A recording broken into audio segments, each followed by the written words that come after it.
கிறிஸ்துவில் மிகவும் பிரியமானவர்களே, ஆண்டவராகிய இயேசுவின் நாமத்திலே உங்களுக்கு அன்பின் வாழ்த்துக்கள். கடந்து வந்த பாதை என்ற நிகழ்ச்சியிலே உங்களை சந்திப்பதிலே மகிழ்ச்சி அடைகிறோம். இந்த நாளிலும் கூட நம் மத்தியிலே தன்னுடைய அனுபவ சாட்சிகளை பகிர்ந்து கொள்ளும்படியாக பிரதர் சிபி செல்டன் அவர்கள் இயேசு வந்திருக்கிறார் ஊழியங்களில் என்ற பெயரிலே ஊழியங்களை நிறைவேற்றுகிற அன்பு சகோதரர் சுவிசேஷகர் சாயர்புரம் அருகே உள்ள ஜெபத்தேயாபுரத்தை மையமாய் கொண்டு தேசத்தின் பல பகுதிகளிலே ஆண்டுடைய ஊழியத்தை வல்லமையாய் செய்து வருகிறார்கள். அவர்களுடைய அனுபவங்களை பகிர்ந்து கொள்ளப் போகிறார்கள். வாருங்கள், நாம் அவருடைய அனுபவங்களை கேட்போம். Praise lord brother. எப்படி இருக்கீங்க? நல்லா இருக்கேன். உங்களை சந்தித்ததில் ரொம்ப சந்தோஷம். கடந்து வந்த பாதை பெனியல் டிவியின் மூலமாக நிறையா ஊழியக்காரங்களை ஒவ்வொரு வாரமும் பேட்டி எடுக்கிறோம். இந்த நாளில் நீங்கள் வந்திருப்பது ரொம்ப சந்தோஷம். இப்போ நீங்கள் யார், என்ன செய்கிறீங்க, உங்களை பற்றி ஒரு அறிமுகம் படுத்திக் கொள்ளுங்கள். என்னோட பேர் சிபி ஷெல்டன். தூத்துக்குடி மாவட்டம் செபத்தேயாபுரத்தில் இயேசு வந்திருக்கிறார் என்கிற ஊழியத்தை ஆண்டுடைய பெரிதான கிருபையினால் பல வருஷங்களாக செய்துக்கிட்டு இருக்கிறேன். ஆண்டுடைய நாம் மகிமைப்படுவதாக. ஆமென். ரொம்ப சந்தோஷம். இப்போ நீங்கள் எப்போ ரட்சிக்கப்பட்டீங்க, எப்படி ரட்சிக்கப்பட்டீங்க, ஆண்டவருக்குள்ளே எப்படி வந்தீங்க, அதை பற்றி கொஞ்சம் சொல்லுங்கள். நான் பார்த்தீங்க அப்படின்னா எல்லாருக்கும் 11th படிக்கும்போது டாக்டர் ஆகணும், இன்ஜினியர் ஆகணும் ஆசை இருக்கும். எனக்கு பிரபலமான ரவுடி ஆகணும்னு ஆசை. என் கூட ஒரு கூட்டத்தை சேர்த்துட்டு ரவுடி தினம் பண்ண ஆரம்பித்தேன். ஸ்கூல் படிக்கும்போதே டெய்லி போலீஸ் ஸ்டேஷனில் ஆஜராகணும். 5 மணிக்கு ஸ்கூல் முடிஞ்சால் டெய்லி போலீஸ் ஸ்டேஷன் போயிட்டு தான் வீட்டுக்கு போகணும். ஜாதிக்காக சண்டை போட்டேன். பெரிய பெரிய பண்ணையார் அந்த மாதிரி நிறையா ஜாதி சங்க தலைவர்களோட ஐக்கியம் வச்சுட்டு அப்படி ஊர் ஊராக சுற்றிக்கிட்டு இருந்தேன். அப்போ எனக்கு ஸ்கூலில் ரொம்ப சேட்டை பண்ணுறதுனால ஸ்கூலில் நிறைய கம்ப்ளைண்ட். 11th படிக்கும்போது போலீஸ் ஸ்டேஷன்லலாம் பயங்கர பிரச்சனை. 2-3 டைமில் போலீஸ்காரங்க யூனிஃபார்ம்லேயே ஸ்கூலில் இருந்தே கூட்டிகிட்டு போயிருக்காங்க. ஸ்கூல் படிக்கும்போதே எப்போ இறங்கியாச்சு இதில்? அப்போவே ஆள் ஹைட் அண்ட் வெயிட்டாக இருப்பேன். ஃபெயிலாகி வேறு படித்தேன். அதனால் சண்டை போட்டு ஸ்கூலில் எல்லா பிரச்சனைனாலும் என்கிட்ட கம்ப்ளைண்ட் வரும். அப்படி இருந்தேன். அப்போ ஸ்கூலில் எனக்கு டிசி கொடுக்கணும்னு ஒவ்வொரு பாயிண்ட்டாக தேடிட்டு வந்தாங்க. இவனை ஸ்கூலில் வச்சா ஸ்கூல் பேர் கெட்டு போயிடும் அப்படின்னு சொல்லி. அந்த டைமில் எக்ஸாம் 11th பப்ளிக் எக்ஸாமில் ஒன்றும் படிச்சுட்டு போகல. சரி, முன்னாடி பையனை 2 மிதி மிதிச்சு பேப்பர் வாங்கியாச்சு. அதை வாத்தியார் பார்த்துட்டார். பார்த்து இந்த சான்ஸை யூஸ் பண்ணி என்ன பிடிக்கிறதுக்கு பயந்து அவன் எனக்கு பேப்பர் கொடுத்தவனை பிடிச்சிட்டு போனாங்க. என்ன வாத்தியாரே அடிச்சுலாம் சண்டை போட்டிருக்கோம். அதுக்கு பிறகு எப்படியாவது ஸ்கூல்லேருந்து டிசி கொடுத்துடணும் அப்படின்னு முடிவு பண்ணி நிறைய கம்ப்ளைண்ட், ஸ்கூலில் பெஞ்ச் உடைச்சான், கதை உடைச்சான், எல்லா கம்ப்ளைண்ட் எழுதி இந்த பிரச்சனையை வச்சு தூக்கலாம், டிசி கொடுக்கலான்னு சொல்லி முடிவு பண்ணாங்க. சரி, 10 நாளில் டிசி வாங்கிருங்கன்னு சொல்லி எல்லாம் முடிவு பண்ணி பேசி வச்சுட்டாங்க. எனக்கு அந்த டைமில் ஒரு அவமானம் மாதிரி இருந்துச்சு. ஏன்னா எங்களுக்கு பாய் ஸ்கூல், ஆப்போசிட்டில் கேர்ள்ஸ் ஸ்கூல். ஸோ அப்படி கெத்தாக சுற்றிட்டு நல்ல பேர் அப்போவே பயங்கரமாக நேம் ரொம்ப பிரபலமாயிருச்சு. Bad name பிரபலமாயிடுச்சு. அதுதான் அப்போ நமக்கு ரொம்ப பந்தாவாக இருந்தது. அதனால் சுற்றி அது பயங்கர பிரபலமானதுனால எனக்கு அந்த டைமில் அது ஒரு அவமானம் மாதிரி இருந்துச்சு. நமக்கு டிசி கொடுத்துட்டா கேவலமே அப்படின்னு சொல்லி சின்ன வயசில் அம்மா குடும்ப ஜபம்லாம் செஞ்சுருக்காங்க. ஸோ முதல் முறையாக நான் கடவுள்கிட்ட போகிறேன். இது உண்மையான, ஏன்னா 10 நாளில் டிசி 11th வாங்கிட்டு போக சொல்லிட்டாங்க. நான் ஒரு உண்மையான கடவுள்னா இதே ஸ்கூலில் 12th படிக்கணும். அப்படி படித்தா டெய்லி சேப்பல் போகிறேன் அப்படின்னு சொல்லி ஒரு தீர்மானம் பண்ணேன். அதே மாதிரி கடவுள் ஒரு பெரிய மிராக்கிள் பண்ணார். அல்லேலூயா. அது ஒரு பெரிய கதை. ஸ்கூல் பேப்பர் திருத்த போய் அதை எப்படி ஆச்சரியமாக ஆண்டவர் பாஸ் பண்ணி 2 சார் சப்போர்ட் பண்ணி அதே ஸ்கூலில் 12th படிக்கிற கத்தர் வாய்ப்பு கொடுத்தேன். ஆமென். அப்போ தீர்மானம் பண்ணபடி சேப்பல் போக ஆரம்பித்தேன்.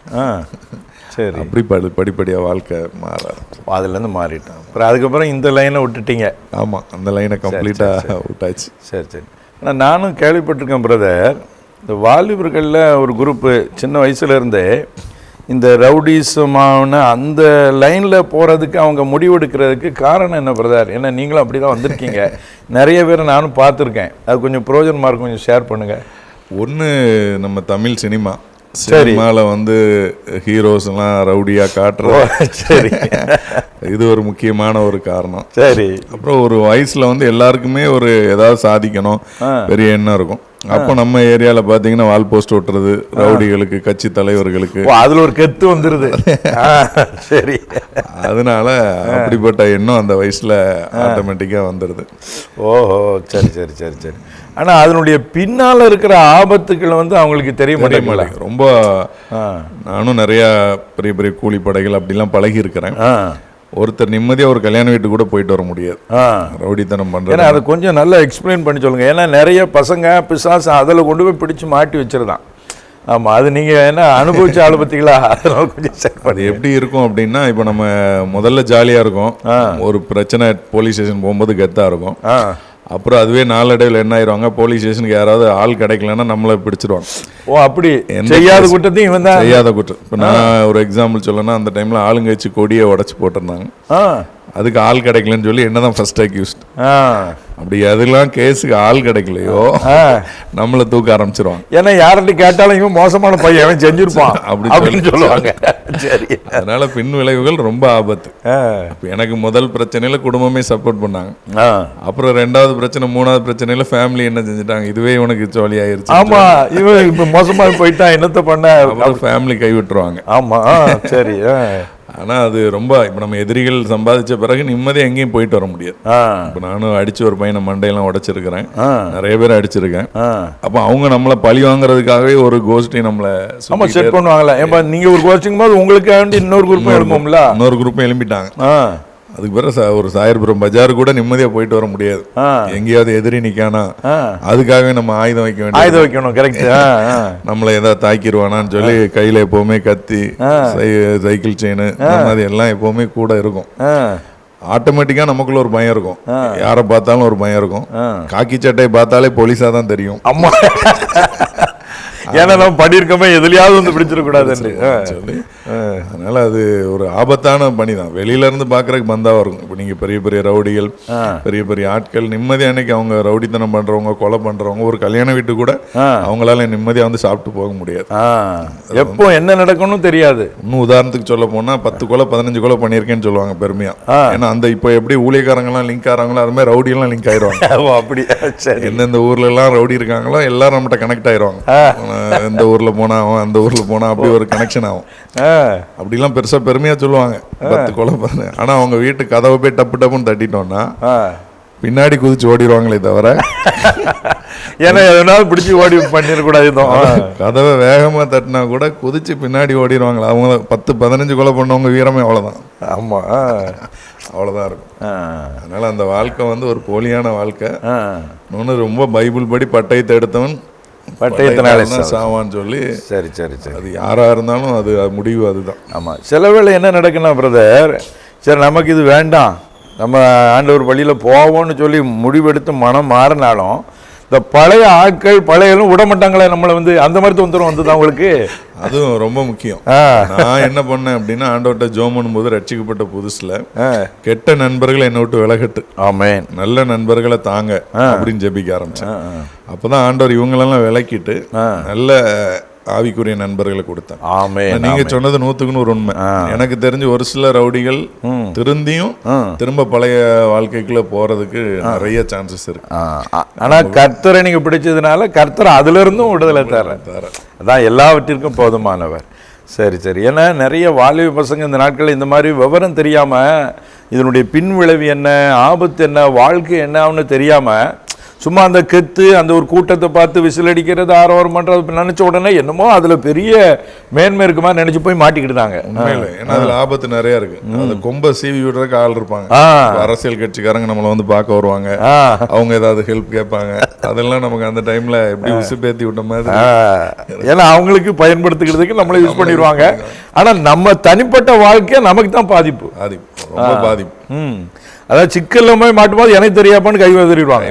இப்போ நம்ம பைபிள்லேயே பார்த்தா கூட யூதாசி இயேசுவை காட்டி கொடுக்கறதுக்கு அவங்களுடைய கூட்டணி வச்சு காசு வாங்கிட்டான். அதுக்கப்புறம் இவன் மனசு உறுத்துது, ஐயோ நான் குற்றமில்லாத ரத்தத்தை காட்டி கொடுத்துறேங்க. அப்புறம் அவங்க என்ன சொல்றாங்க, அது எங்களுக்கு என்ன ஓம்பாடு. அதே மாதிரி சிக்கல்னு வரும்போது நீங்க சொன்னது ரொம்ப 100% உண்மை. ஒரு பையனுக்காக ஒருத்தனை போய் அடிச்சிட்டேன், அது கேஸ் ஆயிருச்சு. கேஸ் ஆனவன யாருக்காக அடிச்சனோ அவன் வந்து எனக்கும் இதுக்கும் சம்பந்தம் இல்லை, போலீஸ் கேஸ் ஆன உடனே கை விட்டுருவாங்க.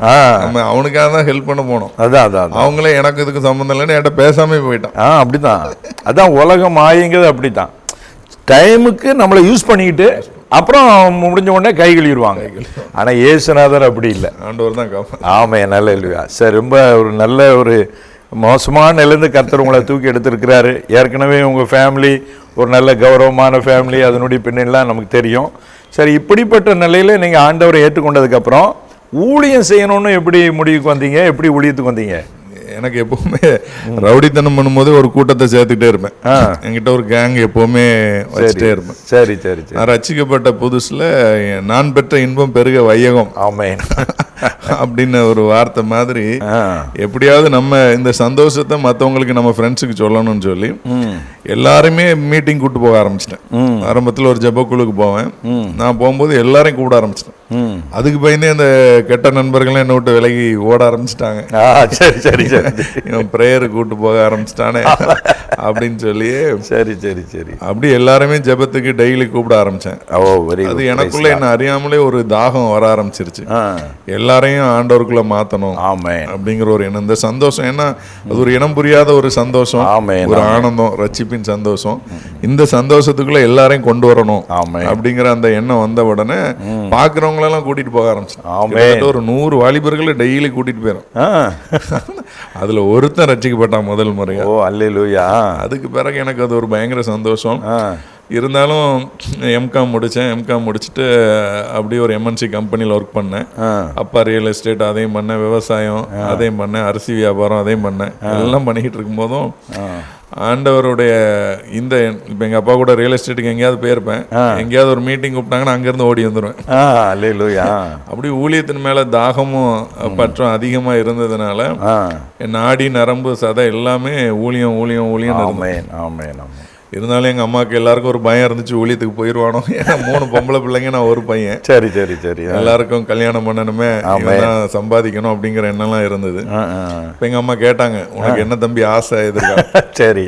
நான் சொன்னேன், எல்லாம் சம்பாதிச்சுட்டு கல்யாணம்லாம் அக்கா தங்கச்சிக்கெல்லாம் பண்ணிட்டு நான் ஊழியத்து தான் போவேன். நாடி நரம்பு துடிப்பெல்லாம் ஊழியம் ஊழியம் தான் இருக்கு அப்படின்னு இருந்தேன். அதனால முழு நேரம் ஊழியத்துக்கு வரல. ஒரு 7 வருஷமா பகுதி நேரம் ஊழியம் தான் சரி செஞ்சுட்டு இருந்தேன். சரி சரி. ஆண்டவருடைய திட்டமான அழைப்பு, உபவாசம் இருந்து ஜெபம் பண்ணேன். நேரடியாக ஆண்டவர் தரிசனமாகி ஊழியத்துக்கு அழைச்சார். Very good. அதுக்கு பிறகுதான் கிட்டத்தட்ட 2004 ரட்சிக்கப்பட்டேன். 2005 12 வரைக்கும் பகுதி நேர ஊழியம், நிறைய ஊழியங்களோட இணைந்து எல்லாருக்கும் வாலண்டியரா இந்த மாதிரி ஊழியத்தெல்லாம் செஞ்சுட்டு இருந்தேன். 2013 12 முழு நேர ஊழிய அழைப்பு பெற்று 13 முழு நேர ஊழியத்தை. சரி, ரொம்ப ஒரு ஆச்சரியமான காரியம் பிரதர். ஒரு பக்கம் நம்ம ஆண்டவர் எவ்வளவு நல்லவர் அப்படிங்கிறதுக்கு உங்களுடைய சாட்சி ரொம்ப பிரயோஜனமாக தெரியுது. அடுத்தால இந்த உங்களுக்குள்ள இந்த எப்படியாவது மற்றவங்களை ஆதாயப்படுத்தணுங்கிற பாரம் வருது பாருங்களா, இதுதான் ஆத்ம பாரம். அதுதான் விலையேறப்பட்ட கிஃப்ட்டு. இப்போ நிறைய பேர் ஊழியத்துக்கு வரும்போது எதுக்கு வருவாங்கன்னா, டிஜிஎஸ் ஐயா மாதிரி பிரசங்கம் பண்ணணும், மோகன்ராஜ் அண்ணன் மாதிரி பிரசங்கம் பண்ணணும். அது நோக்கமே சரி கிடையாது, அடிப்படையே சரி கிடையாது. அவங்கள மாதிரி கர்த்தர் உயர்த்துவார் சித்தமானா. ஆனால் நம்ம நோக்கம் ஒரு பாவி மனம் திரும்பணும், அதுதான் சரியான. அப்போ உங்களை அடிப்படையில் ஆண்டவர் அதில் கிளியராக நடத்தியிருக்கிறார். ரொம்ப ஒரு சந்தோஷமான காரியம். சரி, இப்போ எப்படி நீங்கள் ஊழியத்துக்கு வந்துட்டீங்க, அதுக்கப்புறம் குடும்பத்துலேயும் கர்த்தர் நல்ல சமாதானத்தை தந்து வாசலை மாற்றிட்டார். இப்போ சிஸ்டர்மார்கள் எல்லாம் கல்யாணம் ஆயிட்டா? எல்லாம் கல்யாணம் ஆயிடுச்சு. கர்த்தர் ஸ்தோத்திரம். அதெல்லாம் சொல்லுங்கள். ஆண்டவர் கிருபையில் நல்ல மாப்பிள்ளைகள் கர்த்தான தந்திருக்கார். யாருமே அதை எப்படி நான் ஊழியத்துக்கு வந்ததுனால ஆண்டவர் எங்கள் வீட்டுக்கு 3 மகனாவே தந்துட்டார். ஓ அல்லேலூயா. அது தேவனுடைய பெரிய ஒரு ஆசீர்வாதம். அதாவது நம்ம ஆண்டவர் காரியத்தில் கவனமாக இருக்கும்போது அவர் நம்ம காரியத்தில் கவனமாக இருக்கிறார். நிறைய பேர் ஆண்டவர் காரியத்தை ஓரமாக வச்சுட்டு அவங்க காரியத்தில் கவனமாக இருப்பாங்க, அது ரெண்டும் பீஸ் ஆயிரும். ஆனால் நம்ம கர்த்தருக்காக அர்ப்பணிப்போடு செயல்படும் போது ஆண்டவர் எல்லாத்தையும் மாற்றிடுவார்.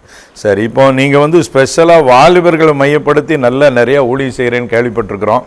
இப்போ இந்த கால வாலிபர்கள் எப்படி இருக்கிறாங்க, அவங்களுக்கு மத்தியில் நீங்கள் சுவிசேஷம் சொல்லி ஆதாயப்படுத்துறதுக்கு நீங்கள் அந்த ஊழியத்தை குறித்த சில அனுபவங்களை நீங்கள் ஷேர் பண்ணுங்கள். அதாவது ஒவ்வொரு காலகட்டத்திலையும் மாறிட்டு வராங்க. நான் ரட்சிக்கப்பட்ட புதுசுல ஜெபக்குழுக்கள் மத்தியில் ஒரு பயங்கர எழுப்புதல் இருந்தது. பயங்கரமா ஜெபக்குழு மூலமா நிறைய வாலிபர்களை கத்தர்கிட்ட நடத்திட்டு வந்தோம். எல்லா இடத்துலயும் போய் எடுப்போம், ஸ்கூல்ல காலேஜ்ல. அதுல ரட்சிக்கப்பட்டாங்க.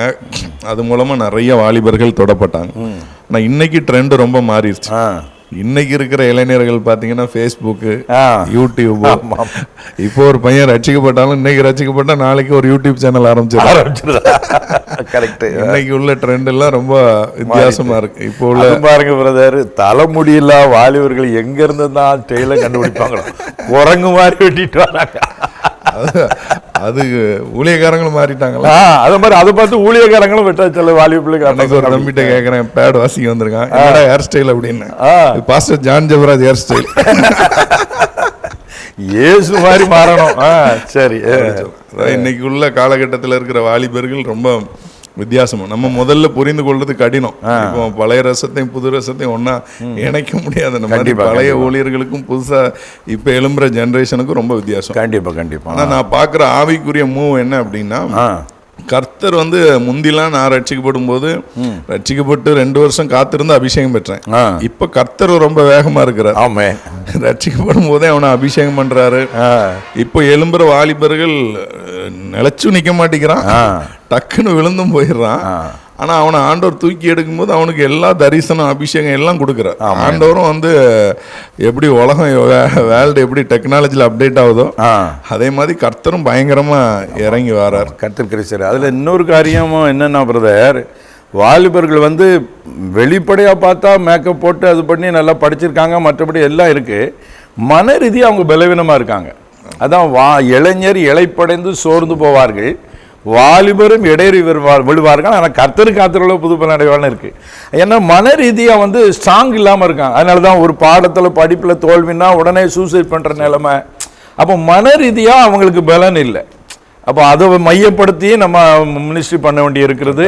ஆகவே மனம்தான் நம்ம ஸ்ட்ராங்காக இருக்கணும். ஒன்று போனால் அதோட வாக்கு முடிஞ்சுட்டு நினைக்கிறாங்க, அது தப்பு. கர்த்தர் 1000 வழி வச்சிருக்கிறார். சரி, அப்படிப்பட்ட வாலிபர்களை நீங்கள் ஊழியத்தில் அதை ஆதாயப்படுத்தி அது சம்பந்தமாக ஏதாவது எக்ஸ்பீரியன்ஸ் இருந்தால் கொஞ்சம் ஷேர் பண்ணுங்க. உண்மையில என்னுடைய வாழ்க்கையே ஒரு சாட்சி தான். நானும் 10th ஃபெயிலு. முதல் முறை ஃபெயிலு, 2வது முறை எழுதின ஃபெயிலு. அப்போ நானும் என்னுடைய வாழ்க்கையை 10th முடிச்சுக்கலாம்னு நினைக்கும் போது எங்கள் அம்மா என்கரேஜ் பண்ணாங்க. இதோட முடிய போகிறது இல்லை, ஃபெயில் ஆனாலும் பார்த்துக்கலாம் அப்படின்னு சொல்லி. அதுக்கு பிறகு நான் 12th ஃபர்ஸ்ட் ரேங்க் எடுத்தேன். ரட்சிக்கப்பட்ட புதியதில் 12th ஃபர்ஸ்ட் ரேங்க் எடுத்தேன். அப்புறம் பிகாம் எம்காம் ஒரு கேம்பஸ் இன்டர்வியூவில் எம்என்சி கம்பெனியில் ஒர்க் பண்ணுற அளவுக்கு ஆண்டவர் கிருபை கொடுத்தார். அதனால நான் என்னுடைய சாட்சியை வச்சு நிறைய தோத்து போகிற வாலிபர்களுக்கு அட்வைஸ் பண்ணுறது உண்டு. நிறைய வழி இருக்கு, பேரண்ட்ஸ் கையில் இருக்கு. பேரண்ட்ஸும் அவங்கள அவங்க ஒருத்தன் தோத்து போகிற மாதிரி இருக்கிறான்னா அவனை நிறைய பெற்றோருக்கு பயந்து தான் தற்கொலை முடிவு எடுத்துடுறாங்க. ஆமாம், பிள்ளைகள் டாக்டர் ஆகணும், அவனுக்கு படிப்பே வரலனாலும் அவனை டாக்டர் ஆகணும். பெற்றோருடைய அந்த மன அழுத்தம் கூட அவனை ஃபோர்ஸ் பண்ணி அதைப்படி இதைப்படி அப்படி ஆகணும். அவன் இஷ்டத்துக்கு கொஞ்சம் விட்டு கொடுக்குறாள். பேரண்ட்டுடைய மிஸ்டேக் இருக்கு. கரெக்டாக சொன்னீங்க. பேரண்ட்ஸோட மிஸ்டேக் ரொம்ப இருக்கு. அதனால எல்லாருக்கும் எல்லா டேலண்ட்டும் இருக்காது. ஒவ்வொருத்தருக்கும் ஒவ்வொரு வழியில அவங்க லைஃப்ல சாதிக்கிறதுக்கு நிறைய வழி இருக்கு. உலகத்துல நிறைய ஸ்கோப் இருக்கு. கண்டிப்பா. இன்னைக்கெல்லாம் இளைஞர்கள் நிறைய பேர் யூடியூப் சேனல் வச்சு சம்பாதிச்சுட்டு இருக்கிறோம். ஆமா. அன்னைக்கு இப்போ ஒரு பொண்ணு கேம் விளையாடுறாங்கல்ல, இந்த பப்ஜி, ஃப்ரீ ஃபயர், இப்படி கேம் விளையாண்டு அந்த கேமிங்கை ஸ்ட்ரீம் பண்ணி அதை போட்டு அதில் காசு சம்பாதிக்கிறாங்க. ஒரு பொண்ணு மாப்பிள்ளை பார்க்கணும்னு கேட்குறா, எனக்கு கேம் விளையாடுற மாப்பிள்ளை வேணும்னு. அப்போ மென்டாலிட்டி எப்படி மாறுது பாருங்க. இப்போ உள்ள காலங்கள்லாம் அப்படி மாறி போயிடுச்சு. அப்புறம் வாழ்க்கையும் கேம் மாதிரி தானே போவோம். சரி, அதாவது இந்த பேரண்ட்டை பற்றி பேசணும்ல பிரதர். இப்போ நம்ம பைபிளில் பார்த்தோம்னா தாவீதுனுடைய அப்பா ஈசா மூத்த பிள்ளைகள் 3 பேரையும் இராணுவத்துக்கு அனுப்பிட்டாரு. தாவீதை ஆர்மிக்கு அனுப்பிட்டாரு. ஆனால் உண்மையிலே கரெக்டாக அவர் சூஸ் பண்ணியிருந்தா தாவீதை தான் மிலிட்டரிக்கு அனுப்பியிருக்கணும். ஆனா ஆர்மிக்கு அனுப்பிட்டார். ஆனா கர்த்தர் கரெக்டா ஆடு மேய்ச்சாலும் அவனை அங்க வச்சே உருவாக்கி, ஏன்னா தாவிக்குள்ள போயிட்டு எங்க அப்பா தப்பு பண்ணாலும் நம்ம பெரியப்பா தப்பு பண்ண மாட்டாரு அப்படின்னு அங்கிருந்தே ஸ்டெடி ஆகி கடைசியில் கர்த்தர் அவனை ராஜாவை உயர்த்தினார். அதே மாதிரி பேரண்ட் மிஸ்டேக் பண்ணாலும் நம்ம கர்த்தரை சார்ந்து கொண்டா கர்த்தர் நம்மளை எப்படி உயர்த்திடுவார். சரி, சொல்லுங்க. ரொம்ப சந்தோஷம். அப்போ வாலிபர் ஊழியங்கள் இப்போ என்னென்ன மாதிரிலாம் நீங்கள் ஊழியங்கள் செஞ்சுக்கிட்டு இருக்கிறீங்க, அது சம்மந்தமாக கொஞ்சம் ஷேர் பண்ணுங்க. வாலிபர்களுக்கு நம்ம இந்த ட்ரெண்டுக்கு ஏற்ற மாதிரி இப்போ கரண்டாக கூகுள் மீட்டு அந்த மாதிரி நடத்திட்டு இருக்கிறோம். சரி, எல்லாருக்குமே பார்த்தீங்கன்னா இப்போ கொரோனா காலகட்டத்தில் எல்லாருமே மீட்டிங்லாம் வர்றதை குறைஞ்சி போயிடுச்சு. மக்கள் கூட்டமாக வர்ற காரியம் குறைஞ்சி போயிடுச்சு. ஒரு பக்கம் மக்களுக்கு தாகம் இருக்கு, இந்த சர்ச்சுக்கு போன அனுபவத்தை விடக்கூடாது. இக்கால இது ரொம்ப அடுத்த டெக்னாலஜி ரொம்ப ஈஸியாக இருக்கு. நம்ம செல்போன்லேயே அவங்க என்ன செஞ்சிடறாங்க, அட்டன் பண்ணிடுறாங்க. அது மூலமாக இப்போ உள்ள வாலிபர்களை நாங்கள் ஆண்டவருக்கு ஆதாயப்படுத்திட்டு இருக்கிறோம். சரி சரி சரி சரி. மற்றபடி இப்போ வாலிபர் ஊழியங்கள் தவிர வேற என்னென்ன ஊழியங்கள் செய்கிறீங்க? அது சம்பந்தமாக நம்ம செபத்தியாபுரத்தில் ஒரு கூடாரம் வச்சிருக்கிறோம், புறஜாதி மக்களுக்காக. சரி சரி சரி. ஒன்லி நான் கிறிஸ்டியன்ஸ் நிறைய பேர் வராங்க. சரி சரி. அது ஒரு சின்ன கூட்டமாக வந்தாலும் சரி சரி, ஆண்டவர் அறியாத மக்கள் வாங்குறாங்க. செவ்வாய்க்கிழமை தோறும் அங்கே ஜெபம் நடக்குது. சரி சரி. அங்கே எந்த காணிக்கையெல்லாம் வாங்குறது இல்லை. சரி சரி சரி. அது நிறைய நான் கிறிஸ்டியன்ஸ் மக்கள் வந்து அதில் ரட்சிக்கப்பட்டு சரி சரி அவங்கள திருச்சபைக்கு வழி நடத்துகிறோம். அந்த மாதிரி ஊழியங்கள் செய்துட்ருக்குறோம். சரி சரி. மெயினாக நம்முடைய ஊழியம் நிறைய வாலிபர்களை கத்தருக்குள்ள நடத்தி ஊழியக்காரங்களை உருவாக்கி விடுறது. ஆமேன். கிட்ட இருந்து நிறைய ஊழியர்கள் எழும்பி வெளியில் போய் இன்னைக்கு உலகம் முழுவதும் ஊழியம் செய்கிறாங்க. ஆமேன் ஆமேன். சரி, இப்போ நீங்கள் வந்து கொஞ்ச நாள் பார்ட் டைம் ஊழியம் பண்ணீங்க, அப்புறம் ஃபுல் டைம் ஊழியம் வந்துட்டீங்க. இப்போ ஃபுல் டைம் மினிஸ்ட்ரி வந்த உடனே மெயினாக சந்திக்கிறது ஃபினான்ஷியல் ப்ராப்ளம் தான். அதை எப்படி மெயின்டைன் பண்ணுறீங்க? கர்த்தர் உங்களை எப்படி நடத்துகிறாரு? அதில் ஏதாவது கர்த்தர் செய்த காரியங்கள் இருந்தால் கொஞ்சம் ஷேர் பண்ணுங்கள். ஃபினான்ஷியலாக பொறுத்த வரைக்கும் அதாவது ஊழியத்தில் வித்தியாசம் இருக்குது. இப்போ பாஸ்டர்ஸ் அழைப்பு அவங்கள கத்தர் ஃபினான்ஷியலாக சந்திக்கிறது முறை வேறு மாதிரி. வேறு, கரெக்ட். நம்ம சுவிசேஷகர், ஆமாம், இவாஞ்சலிஸ்ட்டை பொறுத்த வரைக்கும் வானம் பார்த்த பூமி பார்க்கல அந்த மாதிரி. இவாஞ்சலிஸ்ட்டை பொறுத்த வரைக்கும் அட்வர்டைஸ்மெண்ட் பயங்கரமாக இருக்கும். நம்ம ஏதாவது மீட்டிங் போனால் வால் போஸ்ட் ஓட்டுறதோ எல்லாமே இருக்கும். நிறைய இவாஞ்சலிஸ்டோட நிலைமை பாக்கெட் எம்டியாக இருக்கும். ஆமாம். ஆனால் கத்தர் எப்படி நடத்துறாருன்னா அண்ணன் சொன்ன மாதிரி வானம் பார்த்த பூமி. இது வந்து ஃபெய்த் மினிஸ்ட்ரி. ஆமென். விசுவாசம் ஊழியம். இப்போ ஆண்டவர் இஸ்ரவேல் தேசத்துக்கு இன்னும் 2 முறை கூட்டிட்டு போயிருக்கிறார். ஆமென். மும்பைக்கும் கூட்டிட்டு போயிருக்கிறார். ஃப்ளைட்லயும் போயிருக்கிறோம், ட்ரெயின்லயும் போயிருக்கிறோம். வாழ்ந்திருக்கவும் தெரியணும், ஆண்டவர் அருமையா ஊழியத்தை நடத்துறார். ஆரம்பத்தில் பார்த்தீங்க அப்படின்னா எனக்கு 2 விதமான மக்கள் தான் சப்போர்ட்டு. ஒன்று வந்து நம்ம மூலமா ரட்சிக்கப்பட்ட வாலிபர்கள், அவங்க நல்ல நிலைமையில இன்னைக்கு கம்பெனிஸ்ல இருக்கும்போது ஒரு சில வாலிபர்கள் நன்றியோட அண்ணன் நம்மளை ரட்சிப்புக்குள்ள நடத்தினாங்க அப்படின்னு சொல்லி அவங்க காணிக்கைகள் தசம்பாங்கள் அனுப்புறாங்க. அப்புறம் எனக்கு பார்த்தீங்கன்னா ஆரம்பத்தில் எங்க அக்கா, அவங்க என்னுடைய தங்கச்சி, அவங்கெல்லாம் எனக்கு கொஞ்சம் நல்ல சப்போர்ட்டிவா இருந்தாங்க. தம்பி ஊழியத்துக்கு வந்திருக்க அப்படின்னு சொல்லி எல்லாரும் எங்க வத்தான் எல்லாருமே நல்ல சப்போர்ட்டிவா இருந்தாங்க ஆரம்பத்துல. அதுக்கு பிறகு கர்த்தர் ஃபினான்ஷியலா ஆண்டவர் தான், வேற ஒண்ணுமே இல்லை. எவ்வளவு தேவை இருந்தாலும் தேவ சமூகத்துல போய் நிக்கிறது. இன்னைக்கு வந்திருக்கேன் எந்த மனசட்ட கேட்கறதுக்கு கர்த்தர் விடல. அற்புதமா நடத்தி வர்றார் நமக்கு. எப்படின்னா இன்னைக்கு எவ்வளவு தேவை இருக்கோ அதை சந்திப்பார். அது ₹1 இருந்தாலும் சரி, 1 கோடி ரூபாவா இருந்தாலும் சரி, ஆண்டவர் சந்திக்கிறார். ரொம்ப சந்தோஷம். முன்னாடி ஒரு காரியம் சொன்னீங்க, சோர்ந்து போய் நம்ம 10th நம்ம முடிச்சிடலாம், இதுக்கு மேலே படிக்க முடியாங்கிற டைமில் உங்கள் அம்மா வந்து உங்களை என்கரேஜ் பண்ணி இல்லை தம்பி இதை படிக்கலாம் அப்படின்னு சொன்னாங்கன்னு சொன்னீங்க. இந்த மாதிரி பெற்றோர்களும் நிறைய பிள்ளைகளை என்கரேஜ் பண்ண வேண்டிய காரியமும் இருக்குது. அது சம்மந்தமாக நீங்கள் வாலிபர்கள் ஊழியம் செய்கிறதுனால பெற்றோர்கள் எப்படி நடந்துக்கிடணும் அந்த மாதிரி ஒரு சில ஆலோசனைகள் தான். ஏன்னா இந்த பெற்றோர்களும் பார்ப்பாங்க, அந்த இதுக்கும் கொஞ்சம் நீங்கள் சொன்னீங்கன்னா நல்லாயிருக்கும். பெற்றோர்கள் வந்து 2 விதமாக இருப்பாங்க. காக்கைக்கு தன் குஞ்சு, பொன் குஞ்சு. சரி, எல்லா உலகத்திலேயும் என் பிள்ளை தான் பெருசு அப்படிங்கிற நிறைய பெற்றோர் இருப்பாங்க. கண்டிப்பாக. இன்னைக்கு பெற்றோர் வந்து அண்ணன் சொன்ன மாதிரி அழகா ஆண்டவர் எப்படி தாவீதை சூஸ் பண்ணாரோ அதே மாதிரி இன்னைக்கு நிறைய வீட்டில் நான் பார்த்துருக்கேன், ஊழியத்துக்கு கொடுக்குறாங்க. எப்படி கொடுக்குறாங்கன்னா எந்த பையன் உதவாக்கரையா இருக்கிறான், கரெக்டாக சொன்னீங்க, அவனை ஊழியத்துக்குன்னு சொல்லி நிறைய வீட்டில் என்ன செய்யறாங்க, அவனை 1000 படிக்க வச்சிருவான், அவனை இதை படிக்க, அப்படி ஒரு நல்ல பிள்ளைங்களெல்லாம் நல்லா படிக்க வச்சு அது ஏன்னா அது ஒரு மாசம் சம்பளம் கிடைக்கும், அதுக்கு ஆனரபிள் போஸ்ட்னு அப்படி நினைக்கிறாங்க. ஆனால் அப்படி இல்லை. பைபிளில் பார்த்தீங்கன்னா ஊழியம் அழைப்பே பார்த்தீங்கன்னா மூத்த பையனுக்கு இருக்கு. மூத்த பிள்ளைகள் எல்லாம் கர்த்தருக்கு பரிசுத்தம் அப்படின்னு சொல்லி பழைய ஏற்பாட்டு முன்னாடி அப்படி போட்டிருக்கு. புதிய ஏற்பாட்டுல யாருனாலும் ஊழியம் செய்யலாம். ஒருவன் என்னை பின்பற்றி வர விரும்பினாலும் எல்லாத்தையும் விட்டுட்டு பின்பற்றி வரணும். பெற்றோரை வந்து எப்பவுமே பயப்படக்கூடாது. இன்னைக்கு நிறைய பெற்றோர் வந்து முந்தி பார்த்தீங்கன்னா ஒரு வீட்டில் 10 பிள்ளைங்க இருப்பாங்க. ஒரு பிள்ளைய ஊழியத்துக்கு கொடுத்தாங்க. இன்னைக்கு எல்லார் வீட்லயும் 1 2 தான், மேக்சிமம் ஒரு பையன் தான். அதனால அப்பா டாக்டர் ஆக்கணும்னு ஆசைப்படுறாங்க, அம்மா இன்ஜினியர் ஆக்கணும்னு ஆசைப்படுறாங்க, ஆண்டவர் அவனை ஊழியக்காரன் ஆக்கணும்னு ஆசைப்படுறாரு. அவன் ஒருத்தருக்கும் பிரயோஜனம் இல்லாம ஊதாரியா சுத்திட்டு இருக்கிறான். என்ன அப்படின்னா பேரண்ட் வந்து ஜெபிக்கிறவங்களா இருக்கும். எல்லா பேரண்ட்ஸ் பண்ற தப்பு என்ன அப்படின்னா, பிள்ளை கை குழந்தையா இருக்கும்போது ஜெபிக்கிறது இல்லை. பைபிள்ல பாத்தீங்கன்னா யோவான் ஸ்நானகன் வந்து தாயின் வயிற்றுல இருக்கும்போதே பரிசுத்தாவினால நிரம்பி இருந்தார்.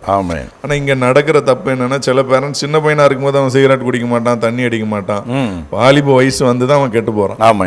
ஆனா எல்லாரும் என்ன பண்ணிடுறாங்க அப்படின்னா, சிறு வயதுல வந்து அவனை இஷ்டத்துக்கு விட்டுறாங்க. கரெக்ட். வாலிப வயசுல வந்து கண்ணீர் வடிச்சு ஜோம் பண்ணிட்டு ஊழியக்காரங்கிட்ட வந்து, என்கிட்ட ஒரு அம்மா ஜோம் பண்ண வந்தான், என் மகன் குடிக்கிறான், நேற்று தற்கொலை பண்ண போயிட்டான் அப்படின்னு சொல்லி வந்து நிக்கிறாங்க. அவங்களுக்காக ஜெபிக்கும் போது ஆண்டவர் சொன்னார், சிறு வயதுல அவ என்ன செய்யல, சரியா வளர்க்கல. சிறு வயதுலயே பிள்ளைங்க 5 வயசு இருக்கும் போதே, அதான் 5ல வளையாதது 50ல வளையாதுன்னு சொன்னது மாதிரி, அப்பவே பேரண்ட்ஸ் வந்து ஜெபிக்கிறவங்களா, பிள்ளைகளுக்காக எதிர்காலத்துக்காக ஜெபிக்கிற பிள்ளைகள் நல்லா இருக்கிறாங்க. அதான் ஒரு முறை ஒரு ஊழியக்காரர் வந்து ஒரு இடத்து ஊழியத்துக்கு போயிருக்கும் போது ஒரு அம்மா வந்து, ஐயா என் பையன் சொன்னபடியே கேட்க மாட்டேக்கான், வாலிப பேர் ரொம்ப சேட்டை, அவனால் பெரிய வேதனை இருக்குது, சாமுவேலம்னு மாறி வரணும், அவனுக்கு சாமுவேல்னு பேர் வச்சேன், அவனால் ரொம்ப தொல்லைன்னாங்களாம். உடனே அந்த பையனை கூப்பிட்டு ஊழியக்கார் தனியாக பேசினாராம். அப்போ அந்த பையன் சொன்னானா, எங்கள் அம்மா அண்ணாள் மாதிரி என்னை வளர்த்துருந்தா நான் எதுக்கு சாமுவேல் மாதிரி இல்லாமல் இருக்கேன், எங்க அம்மா அண்ணாள் மாதிரி இல்ல, அண்ணாள் மாதிரி என்ன வளர்க்கல, அதனாலதான் இப்படி இருக்கேன். ரொம்ப நல்ல கருத்து. அந்த மாதிரிதான் அப்படி இருக்குது. சரி சரி, அண்ணாள் இருந்தாதான் சாமியில் வர முடியும். ஆமா வரவே, அவங்களுக்கும் பொறுப்பு இருக்குல்ல. அதாவது குடும்ப ஜபங்கிறது ஒரு பக்கம் குடும்பத்துக்கு பாதுகாப்பு மட்டும் இல்லை பிரதர். இப்ப அப்பாவும் அம்மாவும் ஜபிக்கிற அந்த குழந்தை பார்த்துக்கிட்டே இருக்கும், அது தன்னால ஜபிக்க ஆரம்பிச்சிடும், தோத்துறோம் அல்லேலூயா ஏசப்பா எங்களுக்கு தாங்கப்பான்னு. அப்போ அடுத்த தலைமுறையை நம்ம கர்த்தருக்குள்ள உருவாக்குற இடம் தான் குடும்ப ஜெபம். இந்த ரகசியம் நிறைய பேருக்கு தெரியாது. ஒரு கிறிஸ்தவ பெற்றோர் பிள்ளைகளுக்கு படிப்பு கொடுக்கறது, சொத்தை சேர்க்கறதெல்லாம் ரெண்டாவது, அந்த பிள்ளைக்கு கர்த்தரை கொடுத்துடணும். கொடுத்துட்டா அந்த பிள்ளைகள் எப்படியும் வந்துடும். சரி, நல்ல பல ஆலோசனைகளை பகிர்ந்து கொண்டீங்க. சரி, இப்போ இதை நிறைய ஊழியக்காரங்க இதெல்லாம் பார்த்துட்டு இருப்பாங்க, குடும்பத்தினர், அவங்களுக்கு நீங்கள் ஏதாவது ஆலோசனை உங்கள் ஊழியத்தின் மூலமாக கற்றுக்கொண்ட அனுபவங்களை குறித்து ஏதாவது சொல்ல விரும்பினா நீங்கள் சொல்லலாம்.